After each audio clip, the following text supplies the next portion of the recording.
Okay, I think we'll maybe make a start. I think the main stage has now finished.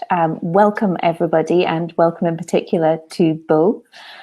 You will all have just heard the keynote address from Bo about the really inspiring actions that have been taken in Copenhagen to make Copenhagen such a sustainable city and such a fantastic city to live in. I'm sure we're all really keen to consider how we can emulate that for Perth and what specific actions we can take and what is our starting point on that path.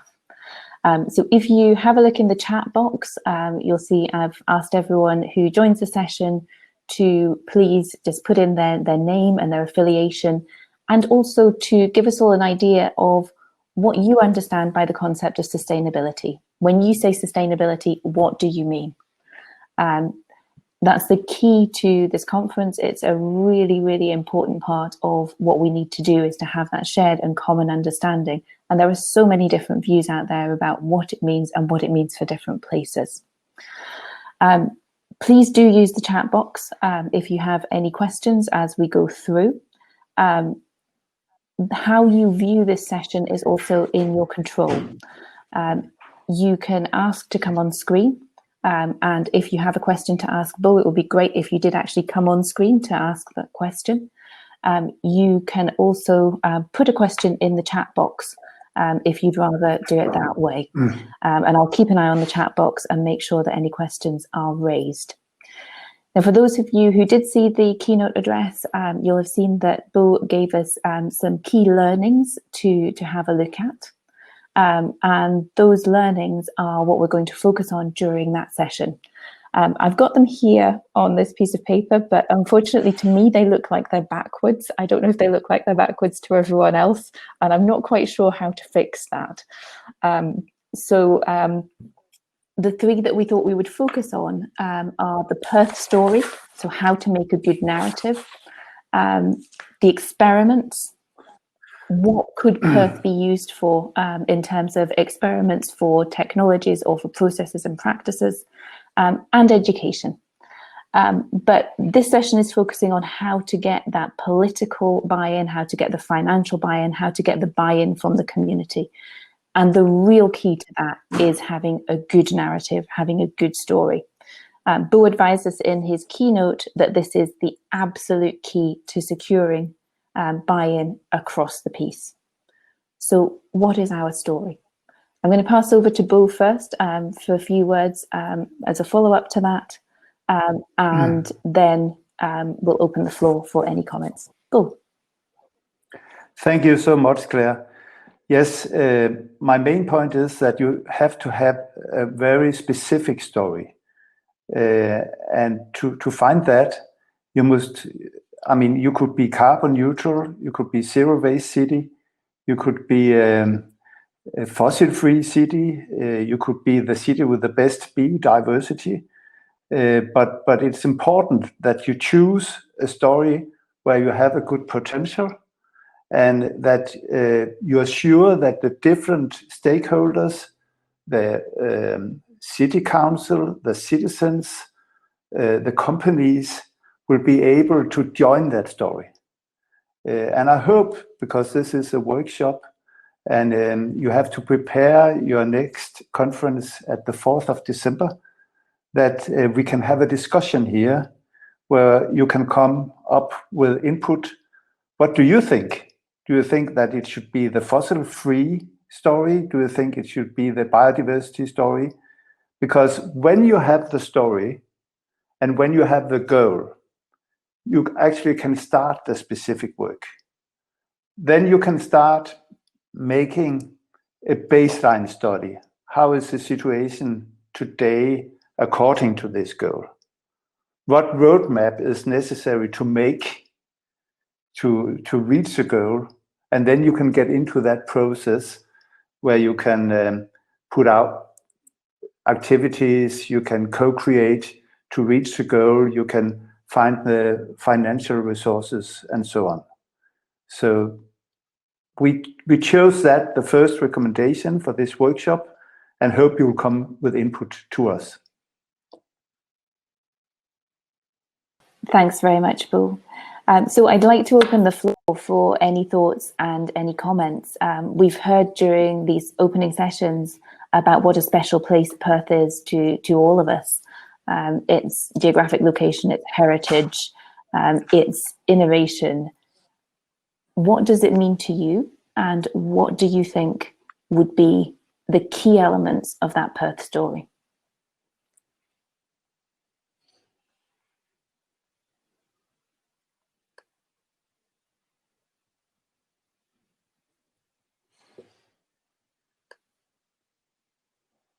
Will somebody make a start?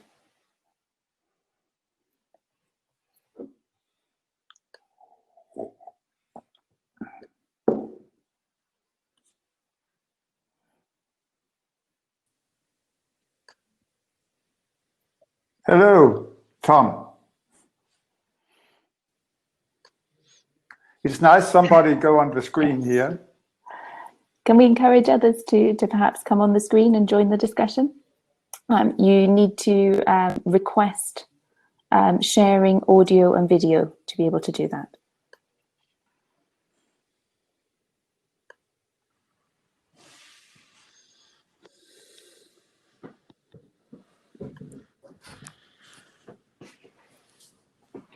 Welcome, Roisin. Hello. Morning. Roisin. Roisin, yeah, it's a tricky.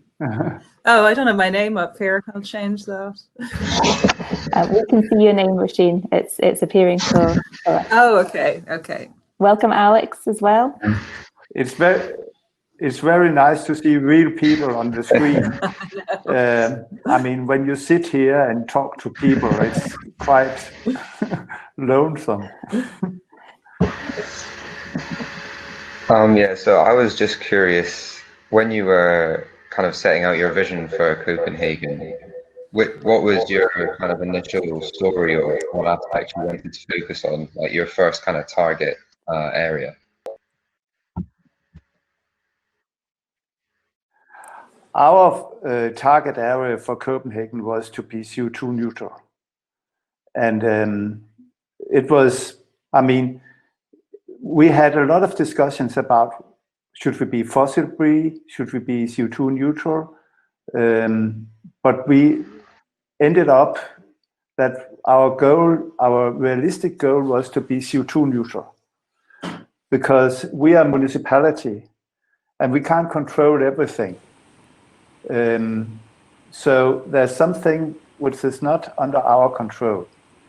So now we have CO2 emissions from the car traffic in Copenhagen, which is difficult to stop. We cannot force everybody at the moment to drive electric cars.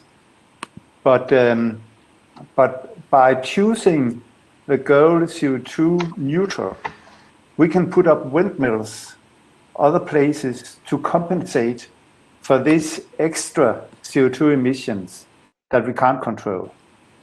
So for us, it would not be a possibility to be fossil free, because you need the government to be that, I think. Now there's something on the screen.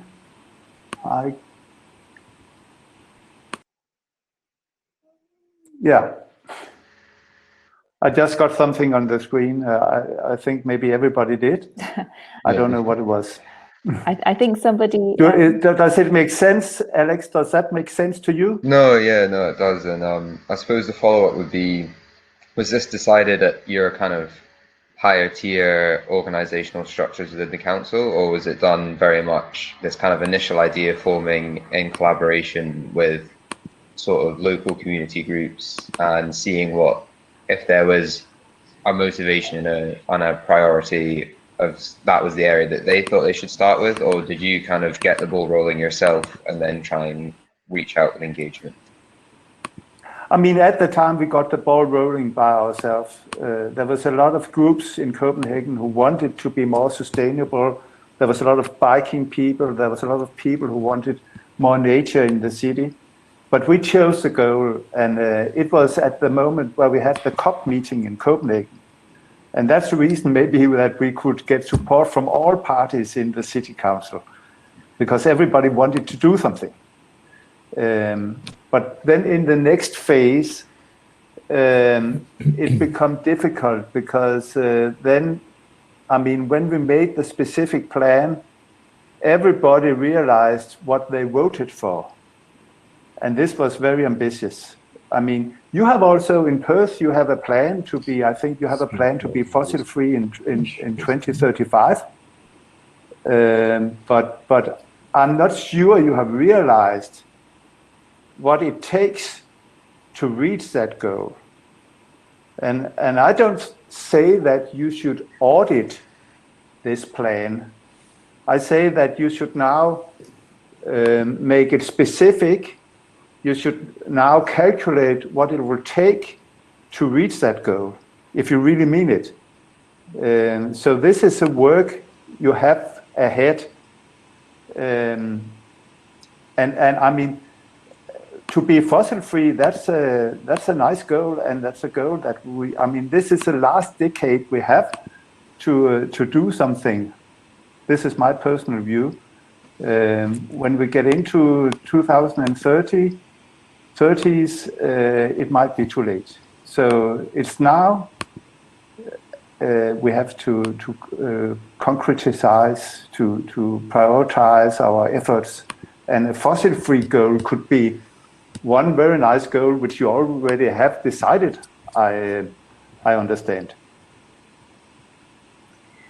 So picking up on that, is that the right goal for Perth, to be fossil fuel free by 2035? Is that what we mean by Perth becoming the most sustainable small city in Europe? Are there other issues that you feel we should be including as part of that goal and as part of our story? What do others think?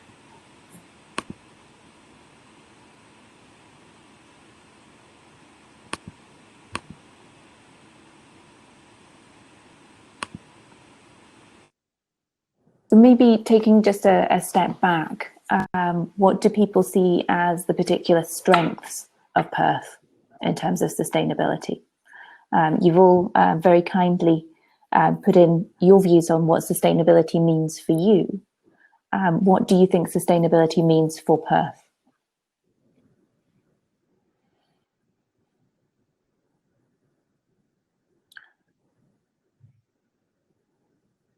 Yeah, I know it's hard with these questions, but hopefully we can inspire you to think about it. Another thing, yeah. Vicky, go ahead, please.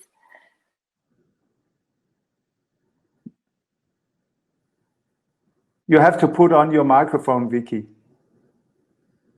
You have muted your microphone, Vicky. You have to put on the microphone. We can't hear you. I don't know if, yeah, there's a small microphone. I think there's a red thing over it. You should click on the microphone, Vicky, to say something. Claire, do you know? Can you help? At the bottom of your screen, Vicky, there should be 5 icons. One of them looks like a microphone. If it has a line through it, if you could just click on that, and then we should be able to hear you.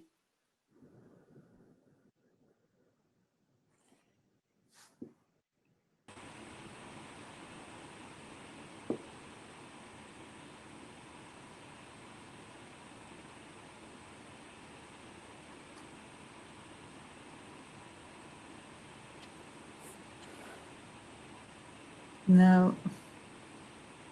No, we can't hear you. There should be... Maybe you could type it in the chat box. Claire, do you have to open for the microphone? Can you do it? No, I can't, unfortunately. Workshop leader. I'll see if the technical team are able to help Vicky to unmute your microphone. But yeah, I don't think mine is working either. We can hear you, Rasheen. Oh, you can hear me? Oh, okay, all right. Yeah. I was wondering if I could ask a question. Just please. I was very interested in, you know, when you were talking about changing the culture about targeting schools and children, because I feel very strongly about that also. And I was just wondering what your actual strategies or how you achieved that. Yeah, this is a very good question, and this is one of the things that I felt a lot for, because you know, I had the possibility, because we have a lot of public-owned utilities. We have utilities for clean drinking water, utility for wastewater. We have our energy companies. We have our waste companies, and so on. So the first thing was we actually made a special office for climate, nature, and children. And we could order these utilities to use some of the money to make educational centers at the plants. And that was quite easy because, as you might know, energy, water, waste, this is institutions with very, very big budgets. And just to use maybe 10 million Danish crowns for educational center was peanuts for these utilities, but it meant a lot for the kindergartens and the schools. So this was the starting point. We made educational centers at these utilities so they could see how do we implement, what do we do, and they made a lot of activities there for schools and school classes, for kindergartens, and they are very popular. There are waiting lists. 100 school classes are waiting to get out to visit these. Then, after that, we succeeded to get money in the budget also to make nature centers. So outside Copenhagen, we made a nature center at Amagerfællet, where you can come and visit and where you can learn about the nature, the biodiversity in the city, how to make urban farming, just to use the nature. We made also one near the water, where the children could come and visit and also book time for a school or school class to come and see what do we do, how do we clean the water, what does it mean. You can catch fish, you could take a test of the water and things like that. So you could learn a lot more about nature. And then when it comes to changing the habits, another thing was that we actually tried to learn all young people to go by bike. And we did that with special campaigns in the schools, where the police came and educated the children how to bike in a safe way. We also made separate bike lanes to the schools and what we call very secure bike roads to the school. We also forbid the parents to park near the schools. It's not possible to park near any Copenhagen school because you can park maybe half a kilometer from the school and you have to step out and follow your child walking to the school. Then a lot of parents decided then we can as well bike with the children. And so the Kiss and Goodbye station was far from the schools, and we had these campaigns in the schools for biking. I think this is some of the initiatives that we took, and especially for the biking, this meant that a lot of parents said in the start, car driving parents, why can't we drive our children to school? But then they found out now we don't have to be taxi drivers for our children any longer. It gave the children much more freedom Also, in the leisure time, they could go to the sports activities, they could go to the cinema by themselves because they have learned to bike, and the parents didn't have to taxi them around in the city. So there was benefits for all parts, and of course, this helped us to get a much cleaner city with much less pollution, and I get so happy every time I see children here in the center of Copenhagen go on bike, because this means that it's secure to bike also, and the parents, they actually are completely safe letting their children bike in Copenhagen. Okay. But this was, nature centers and biking. Okay. And did, I'm just imagining something like that, issues, say, for the elected representatives, that maybe some of their constituents were kind of pushing back on this, saying, I don't want this. And, so how is this, was this done by the civil service rather than maybe the elected representatives? I'm imagining this would be a difficult policy for, councillors and, maybe government representatives to bring in, because if there was, if some people didn't support this, they wouldn't vote for them. So, I just think politicians are maybe more fickle about taking bold, some politicians, about making bold changes like this. So how did you manage the change and the negative kind of, feedback from these policies? Yeah, I mean, I think most cities have a big discussion. How many cars should we have, and how much should we? How easy should it be to go by your car in a city? And we also have that discussion in Copenhagen. Luckily, the right wing, the conservatives, and the liberal, what is called the Liberal Party here in Copenhagen, which is a right wing party, they are a minority. So we have a very huge majority for socialist parties which vote for a green city and vote for biking. But of course, this has been one of the big issues, and there's discussions about cars and bikes and so on every week here in Copenhagen, because the right wing, they say you restrict the car driving too much. But actually, we started in 2009 to make cost-benefit analysis, where we calculated what are the costs for 1 kilometer biking and the cost for 1 kilometer car driving. And actually, it showed that every time a person in Copenhagen go 1 kilometer per bike, we actually earn more than 1 Danish crown.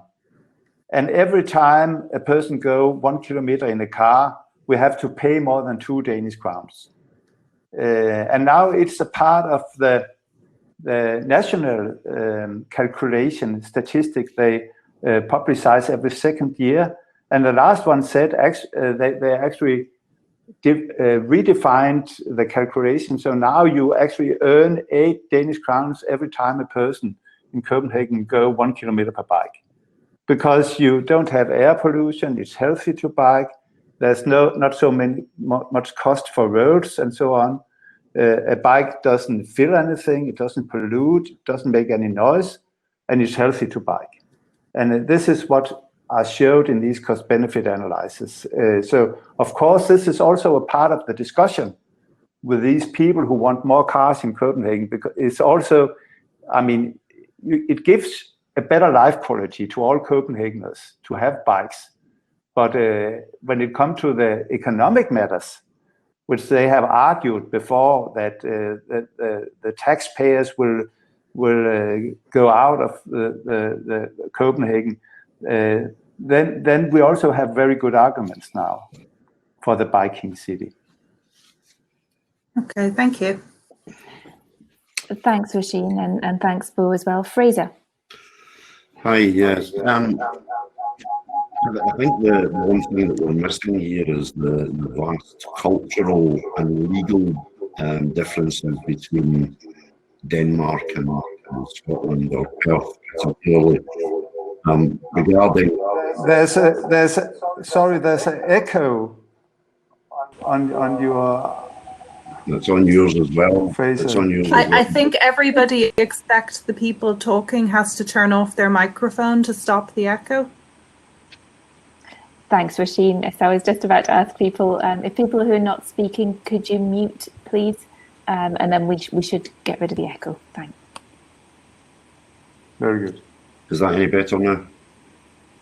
Yeah, now I can hear you completely. I think very what I good. was saying there was I think the one thing that or the biggest stumbling block is the vast cultural differences between the Danish people and Scottish people, and the Danish laws, Scottish laws, and the way our government and laws are made up versus Denmark. And also crime rates as well are tend to be an issue. For example, the thing you mentioned earlier about children being dropped off half a kilometre or whatever from school just wouldn't fly here because people are too scared about what's going to happen to their children, some justifiably and some not. And also, we would need laws passed at, really, really high levels. And I think, again, on the cultural difference, I actually lived in Denmark for quite a number of years. And the cultural differences between the Danish people and the Scottish people are fairly significant. Over here, we have a horrible, you're either in the biking camp or you're in the car camp. There's no sort of middle ground in between, if you like. You're either a cyclist or you're a car driver. Whereas over in Denmark, you're both. The vast majority of people that cycle in Denmark are also car drivers. Therefore, they cohabit very, very well. Whereas that it just doesn't happen here. It's very, very antagonistic between the two. And while I absolutely applaud everything that you've done in Copenhagen, I think I don't know how we get over these cultural, legal, and political hurdles, which we would need to overcome before we could go down the same route as you guys, which is obviously what we all want to do. But getting that mindset into the people is an almost impossible task. Thank you so much, Fraser, for coming into the discussion. This was what I hoped for in this workshop, because we have to get the problems on the table, and we have to. I mean, you have to find out when you are specific about your goals, where will I have the best chance to start with a successful story in Perth? Because you have to start with a successful story. You have to start with some successful activities where you can get support from the citizens, from the companies. So I think the task you have ahead of you is to find out if it's not biking, if you have these cultural differences, which I fully understand you can have, and we also have this in Jutland here in Denmark. I think it's kind of the same. Then you should maybe start another place. But you have to be specific about where do we start and how do we get a success from the start. And then allow me just to add a little comment to this security thing. Because when you are talking about biking policy and about children and also bikers in general, we found out that one of the most important things is that people feel secure when they bike. And especially that the children are secure when they're biking to school and sport activities. And that's the reason we used a huge amount of money to make what we call secure school bike lanes, secure sport bike lanes for the children. So they go on separate bike lanes. And we also educated the elder classes to be a kind of policemen. They stand every morning and help the small children to bike to school and to stop the traffic. They have a kind of uniform so they can stop the traffic before the school, help the young people at bike or walking young people into the school in a safe way. But also for the elderly, it's very, very important. We can see if people don't feel secure. One thing is that they actually are secure because we have several bike lanes, but we also now we have to account the feeling of security when you are biking, because this is very important if you want a biking city. But I think you have to start with yourself. Where do you think you can get a success in Perth on the road to be the most sustainable city? This is a good question for you could prepare for the next conference in December. Thank you, Bo, and thank you for a good question as well for that question. I think you're absolutely spot on about this being about how do we change mindsets? How do we get people to buy into what we're trying to achieve? And how do we get people to see that long-term change and the benefits that could come from it? And I think that comes quite nicely to the points that Vicky was trying to make earlier. Vicky, do you want to try again and see if we can get you unmuted this time? Yeah, does that help? Oh, wait 2 seconds. I know what will help. I'll block off my other sound. Does that help at all? Okay, I think. Yeah, very good. Give me two. We can hear you. But yeah, it was just to say that, yeah, absolutely. I think all the other things can be planned and not forced, but they can be done and managed in a certain way. What can't be managed is the mindset and the change. And we would find 1,000 reasons that the bike wouldn't work for us. You know, I'm taking the children, or I've got lots of shopping, or it's blowing a gale and it's raining. How am I going to carry my shopping back? But yeah, I think we need to really be bold and aim for the longer term benefits that we would have. And certainly if we look at the economies of countries and cities like Copenhagen, their economy is certainly not being negatively affected by those changes. So that's something to look to, and that can give us confidence that it can work. Thanks very much, Vicky. Conscious that we're coming to the end of the time for this workshop slot now. Bo, do you have any final words or any final advice for us from this session?